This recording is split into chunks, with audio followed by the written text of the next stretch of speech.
Hi guys, welcome back to SV Ilaka. మన ఇలాకాలో already మనం ఈ ప్లేస్ని చూసాం, బట్ ఆ టైం లోపల ఎవరు లేరు.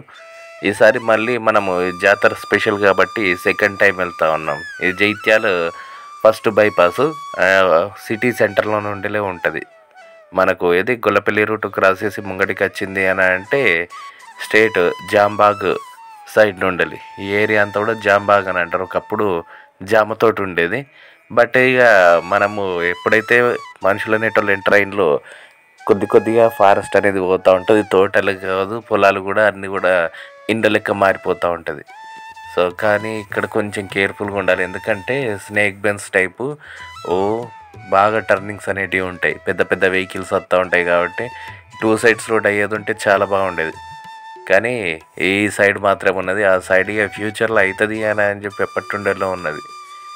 ఇక చూద్దాం ఎంతవరకు అవుతుంది అని చెప్పి. ఇక్కడికి వెళ్ళి ఇక్కడ ఇంకొంచెం ముంగడికి వచ్చింది అని అంటే ఇది విజయపూర్ ఏరియా అని అంటారు. మనకు న్యూగా హౌసెస్ అన్నీ ఈ పక్కనే. మనకు రైట్ సైడ్ వచ్చేసి తిమ్మాపూర్ చెరువు ఉంటుంది. లెఫ్ట్ సైడ్ వచ్చేసి విజయపూరి అండ్ విద్యానగర్ ఈ ఏరియా అనేది ఉంటుంది. రోడ్డు మాత్రం మంచిగా నీట్గా ఉంటుంది. కానీ ఈ బ్లైండ్ స్పాట్స్ అనేటివి ఎక్కువ ఉంటాయి. మనకు ఆపోజిట్ వచ్చే బండి ఎడ్జ్ మీద కొత్తగానే కనిపించదు, ఆ పొజిషన్లో ఉంటుంది. ఇక్కడికి వెళ్ళి మనము ఒక టర్నింగ్ తీసుకున్నది అంటే ఇదే లాస్ట్ టర్నింగ్. ఈ అవుట్ సైడ్ వచ్చేసి మనకు జవహర్ రోడ్ ఉంటుంది చూసిలా, నేషనల్ హైవే 63 ఆ సైడ్ ఉంటుంది. ఈ షాపు వెనక పక్కకున్నది అదే. మనకు ఇటు ముంగడికి అని చెప్పి కలుస్తుంది. ఇది కొర్రి మనం వచ్చేసిన మన ప్లేస్కి పౌలస్తేశ్వర టెంపుల్ రోడ్డు.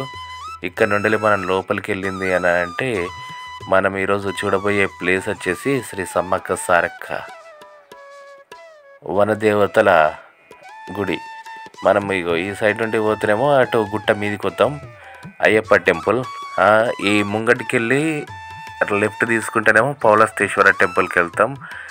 అలా కాకుండా స్ట్రేట్ కనుక వెళ్తే డైరెక్ట్ మనము సమ్మక్క సారక్క ఇది వాళ్ళ గద్దెల కాడికి వెళ్తాం. ఈ తెలంగాణ మొత్తంలో ఎక్కడ కూడా సమ్మక్క సారక్కలకు విగ్రహాలు అనేటివి లేవు, కేవలం మన పులాసల మాత్రమే. ఎందుకంటే ఇది సమ్మక్క పుట్టిన ఊరు, ఆమె తల్లిగారి ఊరు కాబట్టి ఇక్కడ ఏంట్రా అంటే ఆమెకు విగ్రహాలు అనేటివి పెట్టడం జరిగింది, సమ్మక్కకును సారక్కకు. ఇక్కడ ఇది మనకు ఈ రూట్ వచ్చేసి పులాస వాటర్ ప్లాంట్ రూట్ అని అంటారు. అది నీటిని ఇక్కడనే శుద్ధి చేసేవాళ్ళు. ఆ ప్లాంట్ కూడా ఉన్నది, కానీ ఇప్పుడు దాన్ని యూజ్లో లేదు. మనకు చాలా అంటే చాలా స్పేస్ అనేది ఉంటుంది పార్కింగ్కి కానీ దేనికి కానీ. ఈ ఏరియా అంటే ఈ ప్లేస్ గురించి మనకు తెలంగాణ వచ్చిన తర్వాత రీసెంట్గానే దీనికి సంబంధించి ఎక్కువ ఇన్ఫర్మేషన్ అనేది బయటకు వచ్చింది. ఎవరైతే మేడారం దాకా వెళ్ళి వేరే ప్రయాసాలు పడలేరో వాళ్ళందరూ కూడా ఆమె పుట్టిన ఊరికి వచ్చి ఇక్కడ డైరెక్ట్ అమ్మవారి పుట్టిన ఊరు కాబట్టి ఇక్కడనే మొక్కులు అనేటివి చెల్లించుకుంటూ ఉంటారు. ఇవంతా కూడా దానికోసమే. ఒకటి ఏంటంటే మనం ఎర్లీ మార్నింగ్ వచ్చినాం. ఎర్లీ మార్నింగ్ వస్తేనే ఆల్రెడీ ఇక్కడ జనం అనేది ఉన్నారు. ఇక మనము మధ్యాహ్నం సాయంత్రం టైంలో వచ్చేది ఉంటే మనం అటు ఇటు అనేది రావడానికి ఛాన్స్ అనేది ఉండదు. ఇక్కడ వనదేవతలు అని అంటారు కాబట్టి వేప చెట్టుకి పూజలు అనేటివి చేస్తూ ఉన్నారు. ఇక్కడ మనకు కావాల్సిన బంగారం అంటే ఈ బెల్లం కానీ కొబ్బరికాయలు తూకము ఇవన్నీ కూడా అవైలబుల్లో ఉన్నాయి. సో ఇంకా ఈ ప్లేస్ గురించి మనకు చాలా దూరం అనేది స్ప్రెడ్ కావాలి. ఎందుకంటే మేడారం కానీ అది కానీ మనము బండి ఎక్కడనో 10 కిలోమీటర్ల దూరంలో పెట్టి గంటలు పిల్లలతోటి అందరితోటి సఫర్ అయ్యే బదులు ఆమె అక్కడ ప్రాణత్యాగం చేసింది, కానీ ఆ దేవతలు ఉండని వనం అనేది ఉండదు. సో మనకు నియర్ బై ఉన్న ఇలాంటి ప్లేసెస్లో కూడా మనము వెళ్ళాలి, అక్కడ చూసుకోవాలి, వాళ్ళ దర్శనం చేసుకొని వాళ్ళ కరుణ అనేది పొందాలి. ఇక వచ్చేసాం ఈ కొండ మీద. ఇక్కడ కొలువై ఉన్నారు అమ్మవారు. ఇక్కడ ఫస్ట్ వచ్చేసి సారలమ్మ కూతురు సమ్మక్క తల్లి. ఫస్ట్ ఏదైనా సరే పూజ అనేది సారలమ్మకి వేసిన తర్వాతనే సమ్మకి వేయాలన్నట. ఇగో ఇక్కడ వచ్చేసి దీంట్లో బొడ్రాయి టైపు పెట్టి అట్లా చేస్తూ ఉన్నారు. కోరికలు కోరుకున్నాడు, కొంతమందికి దేవుడు వస్తూ ఉంటుంది, ఇట్లా అన్నీ ఉన్నాయి. ఇక్కడ నుండి వీళ్ళు కోయ పూజారులు వాళ్ళ కుటుంబానికి సంబంధించిన వాళ్ళే పూజలు అనేటివి చేస్తూ ఉంటారు.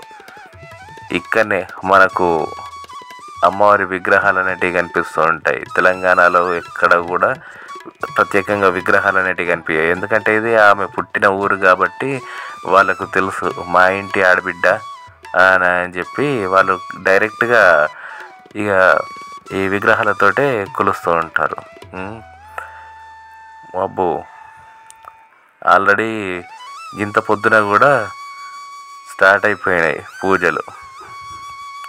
ఇంకా పంతులు గారు రావాల్సిందట. వీళ్ళు కోయ పూజలు వీళ్ళ ఫ్యామిలీనే చేస్తూ ఉంటారు. ఇక్కడ బంగారము ఇది అమ్మవారికి ఇవ్వడము, అంతేకాకుండా ఈ బియ్యము ఒడి బియ్యం పోసుడు, చీరలు పెట్టుడు, ఇట్లా ఎన్నో ఉన్నాయి. అమ్మవారిని చూస్తే ఇట్లా కళ్ళు మిరుమిట్లు కొలిపే రేంజ్లో ఉంటారు. సో ఇక్కడ ఈ మన సమ్మక్క సారలమ్మ అనే కాకుండా ఇంకా మనకు నరసింహస్వామి కూడా స్వయంభూగా ఉన్నారు. వాళ్ళని కూడా ఆయన కూడా దర్శించి వద్దాం.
దీని మీద పసుపు కుంకుమ వేసి బియ్యం పెట్టి మనకు తీరని కోరికలు ఏమన్నా ఉంటే దానికి చెప్పుకో అన్నట.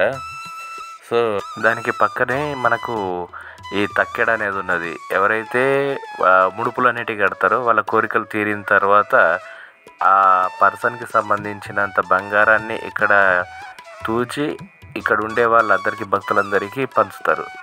ఇక్కడ వంటలు చేసుకోవడే కాదు, రాత్రి స్టేయింగ్ కూడా ఉన్నది. రాత్రి నిద్ర చేసి పొద్దున మొక్కుల పెప్పుకొని వెళ్తూ ఉంటారు. చాలామంది ఇప్పుడు ఉన్నది ఇదంతా కూడా జస్ట్ ట్రయలే. మనకు ఇదిగోరి స్వయంభూ లక్ష్మీ నరసింహస్వామి అక్కడ డైరెక్ట్ అందులోనే దొరికిళ్ళట స్వామివారు. సో ఇక మరీ అటు ఇటు అనేది కాకుండా అక్కడనే అది చేసేళ్ళు.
సో గైస్, ఇది మన సమ్మక్క సారక్క పొలాస మనకు ఇంకోటి ఏంటి అని అంటే ఈ ప్రాంతం గురించి చాలామందికి తెలియాలి. ఎవరైతే మేడారం దాకా వెళ్ళలేక బాధపడుతున్నారో వాళ్ళందరికీ కూడా ఇది ఒక ప్రత్యామ్నాయం అవుతుంది.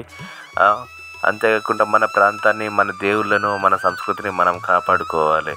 So guys, please keep support and share, like, subscribe your SV ఇలాఖా.